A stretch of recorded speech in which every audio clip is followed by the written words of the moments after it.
And thankfully, ang NASIA talaga is very responsive. Kahit na anong concerns ko, talagang nagre-reply sila. They make any response na ine-expect mo from them.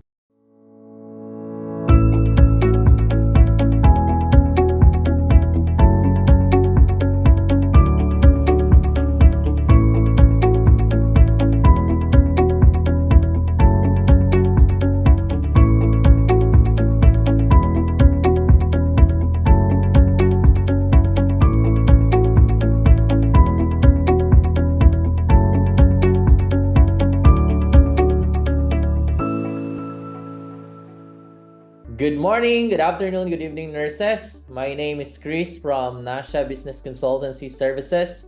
With me is Nurse Crisel Maligro Salindato, RN, USRN from Bayugan, Agusan del Sur. We have assisted Nurse Crisel with her next generation NCLEX application.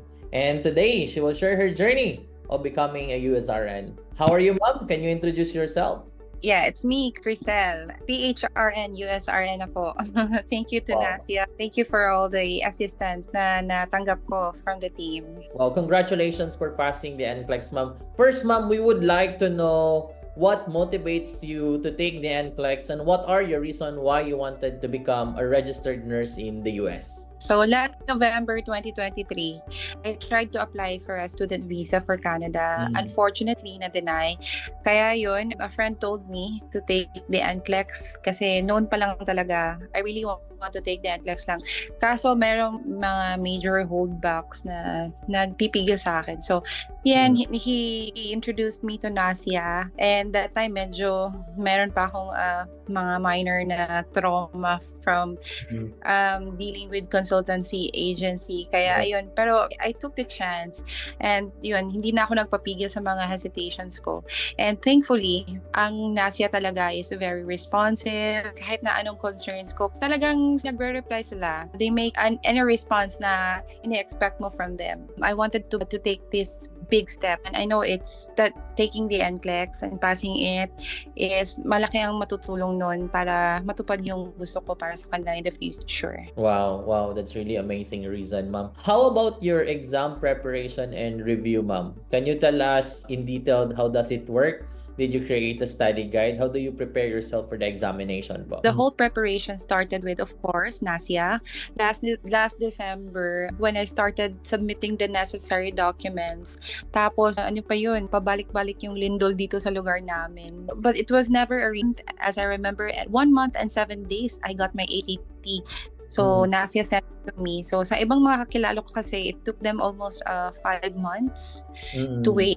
So, I was very much surprised na kung gaano kabilis nakuha ko yung ATTs. By the time na nakuha ko yung ATT ko, I started to make my own study guide. And it was all 3 months of daily, consistent, focused studying. So, sulat-sulat ng notes. Tapos, syempre, nagamit ko din yung ebook from the NASIA app, yung Saunders na 8th edition. So, it was very helpful for me also. NASIA was just telling me to be relaxed and claim it, na ikaw na yung next na USRN. And yes, true enough na nangyari nga talaga na I only took the NCLEX once. And NASIA was a big part of it also. And of course, praying to St. Jude Thaddeus. Can you tell us in detail how NASIA helps you with the processing, getting your approval, giving you motivation, how to pass the examination? From time to time, NASIA was sending me emails, giving me updates, and even Bible verses to ponder. So it was all very helpful. Even during the time that I was already waiting for the exam result, NASIA was still telling me to just relax and claim it and keep on praying as we all wait for the results. Wow. I did the countdown because NASIA told me that the results going to be out after 62 hours. So exactly 62 hours. I woke up early in the morning just to check for the quick results, and yes, it was a positive one. How does it feel, ma'am, that you finally see na you passed the NCLEX? How does it feel? Did you cry? Yes, of course I cried, and it feels great. And nagpa-flashback lahat ng mga sacrifices, all those missed story nights with the kids kasi palagi silang lumalapit sa akin, "Oh, mommy, let's go to sleep now," and then read a story, but I can't because I need to focus on studying, especially that I only took the 3 months period of time para mag-study, para mag-prepare sa exam because I don't want to take it long enough before mag-take na exam kasi excited na din ako maging USRN. That's why.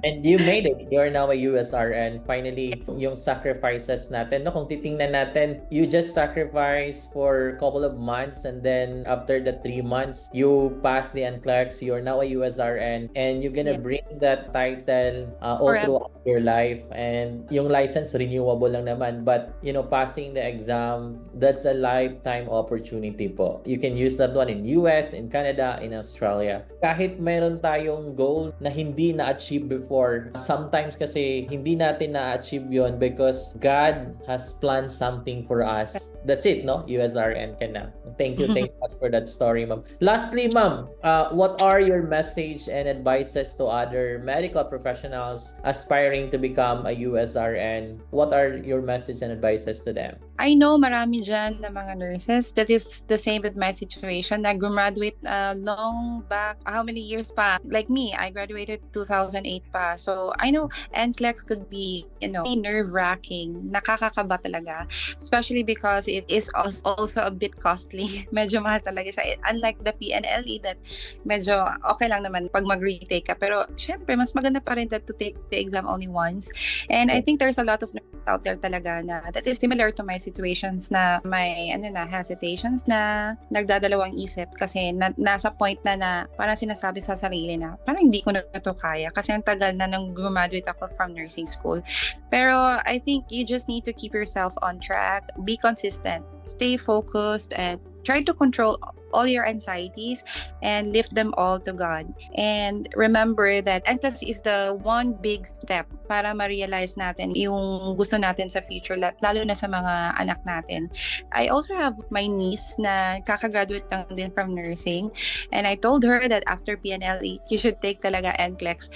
And yun, in-endorse ko na din si Nasha sa kanila para nga sila for the processing. Yung yan kasi sabi nila, it's a bit difficult lalo na sa new gen. But for me, ang NCLEX hindi siya ganun kahirap basta alam mo sa sarili mo that you are prepared and you prayed for it sincerely. So, ayun nga. Seemed like it's just a practice test na lang. Thank you. Thank you so much for that messages and advices, ma'am. Maraming salamat po, ma'am. Thank you so much for sharing your story, and we know that a lot of nurses will be inspired and to do the same. Your story and your journey is really, really amazing and an inspiration to everyone. We are happy and excited to see you in the coming months and years working as a registered nurse in the USA. Congratulations, ma'am, and Yes. more power to you po. Thank you!